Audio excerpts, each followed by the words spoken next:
এই ভিডিওটি University of Gour Banga English major semester 2 এর জন্য। সেমিস্টার 2 এর পরীক্ষা অত্যন্ত দ্রুত ঘোষণা হয়ে যায়।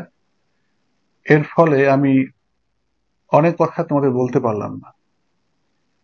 আমার অনেক বলার কিছু ছিল, কিন্তু সময়ের অভাবে আমি বলতে পারিনি। তবে আমার মনে হয়েছে যে শর্ট কোশ্চেন নিয়ে তোমাদের কিছু বলা উচিত। বিগত ফার্স্ট সেমিস্টার পরীক্ষায় অনেক শিক্ষার্থী অনেক পেপারে 0 পেয়েছে। আমি তাদের সঙ্গে কথা বলে জানতে পারলাম তারা যেভাবে শর্ট কোশ্চেনের অ্যান্সার লিখেছে, সত্যি সত্যি সেখানে কোনো নাম্বার দেওয়া উচিত নয়। আমি এখানে অনেক স্যাম্পল অ্যান্সার দিয়েছি, তোমরা বুঝতে পারবে ফার্স্ট সেমিস্টারে তোমরা কি ভুল করেছিলে আর কিভাবে সেই ভুলগুলো এই সেমিস্টার অর্থাৎ সেকেন্ড সেমিস্টার পরীক্ষায় তোমরা ঠিক করবে।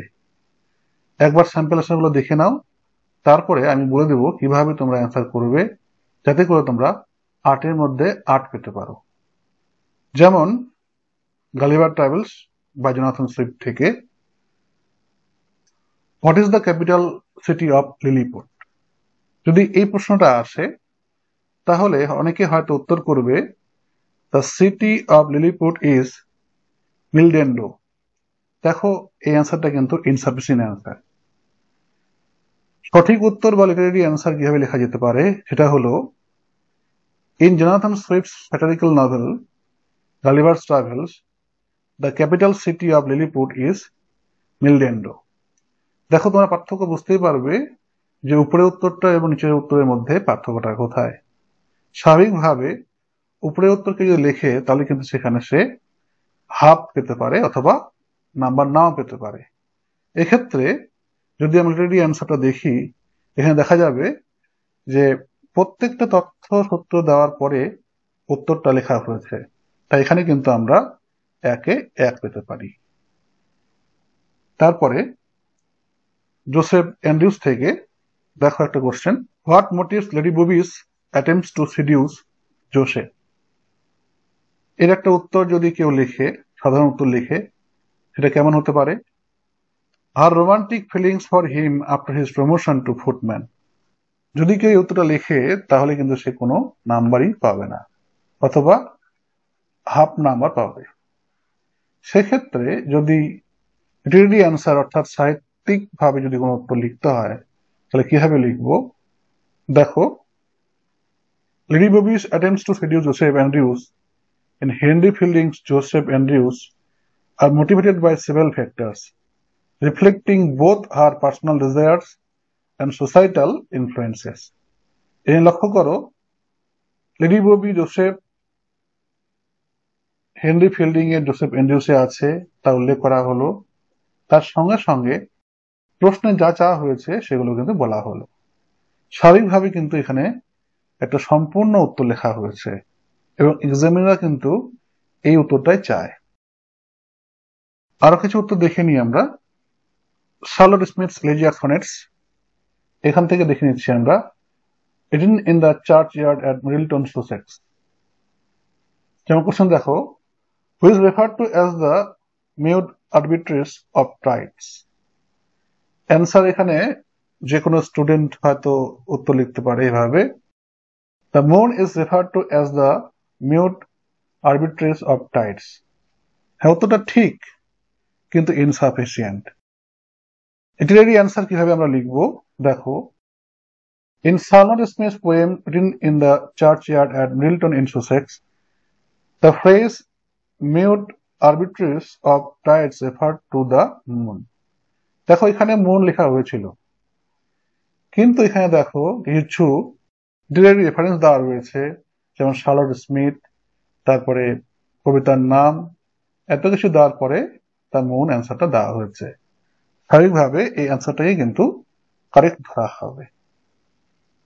তারপর আরো কিছু উদাহরণ আছে, দেখে নাও একবার। এবার পেপার 4 থেকে আমরা দেখে নেব। যেমন The Tiger by William Blake থেকে, what immortal hand or eye could frame the fearful symmetry?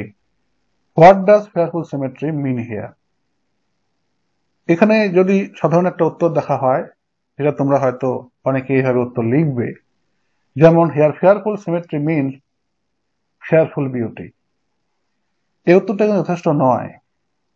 Directly answer বা পরীক্ষা খাতায় যেভাবে লিখবে সেটা হলো, the phrase fearful symmetry in William Blake's poem The Tiger refers to the paradoxical nature of the tiger which embodies both beauty and terror.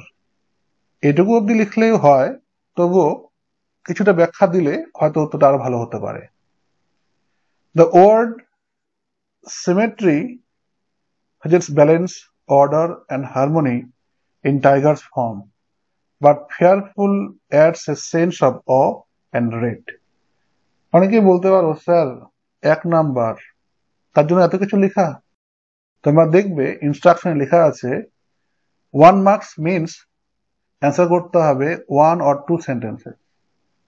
তাই স্বাভাবিকভাবে উত্তর কিন্তু কোনো কোনো ক্ষেত্রে বড় হতেই পারে।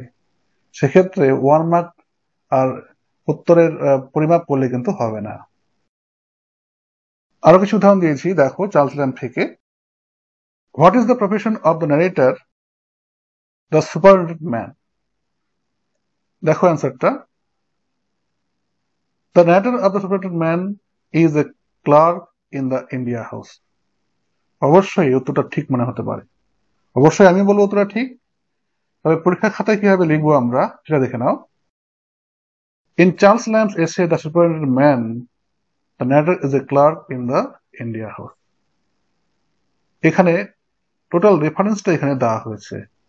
স্বাভাবিকভাবে এই উত্তরের যে গুণাবলী বা গুণগত মান অনেকটাই বেড়ে গেল, অর্থাৎ সঠিক উত্তর হনে ধরতে পারি আমরা। আরো কিছু স্যাম্পল দেখে নিই পেভিসেলি টু স্কালার্ক থেকে। What does the poet call the skylark? কবি স্কালারকে কি বলতো বা কি হিসাবে ডাকতো?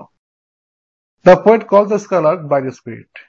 একদম সঠিক উত্তর, কিন্তু পরীক্ষা খাতায় তোমরা কিভাবে লিখবে সেটা একবার দেখে নাও। In Perseus Shelley's poem to a scholar, the poet calls the scholar a blind spirit. দেখছো তো উত্তরের পার্থক্য কতখানি? তোমরা হয়তো অনেকেই এই উত্তরটা লিখবে, মনে হবে যে হ্যাঁ আমি সঠিক উত্তর করে এসেছি, কিন্তু এক্সামিনার নাম্বার দিল না। কিন্তু পরে যখন বুঝবে যে হ্যাঁ উত্তরটা এইভাবেই লেখা যেত, তখন ভুলটা তোমাদের মনে হতে পারে বা ভুলটা তোমরা বুঝতে পারো। এবার আরেকটা উত্তর দেখে নিই আমরা। She dwelt among the untrodden ways by William Wordsworth থেকে। দেখো, fair as a star when only one who is as fair as a star. Lucy is as fair as a star. একদম সঠিক উত্তর, কিন্তু সাহিত্যিক উত্তর কি হলো? না।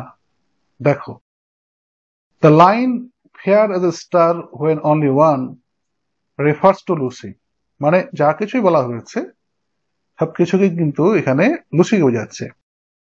The central figure of William Wordsworth's poem is dealt among the untrodden ways.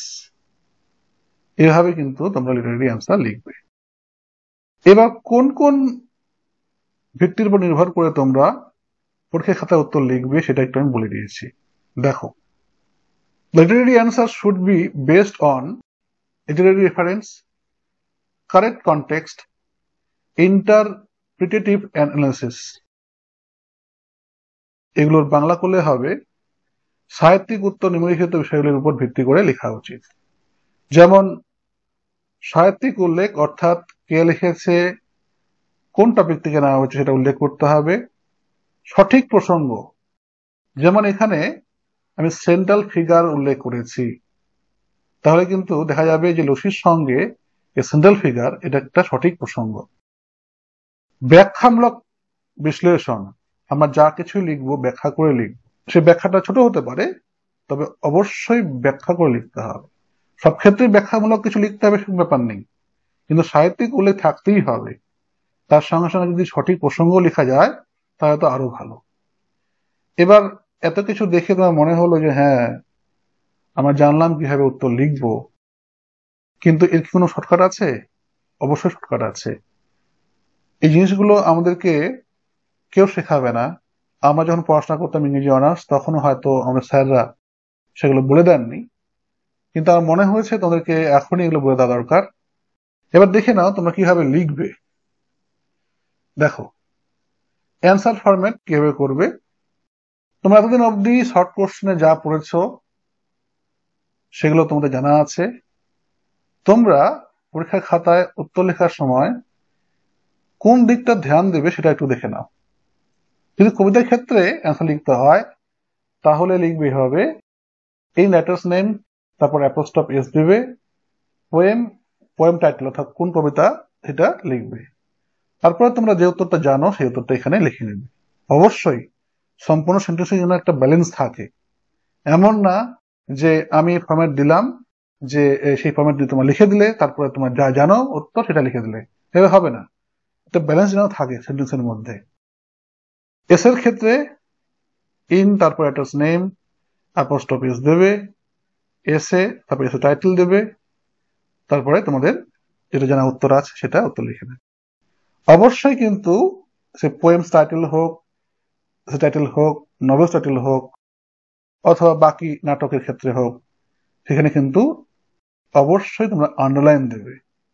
দেখো প্রত্যেকটা ক্ষেত্রে কিন্তু আন্ডারলাইন আছে, আমি আন্ডারলাইন করে দিয়েছি।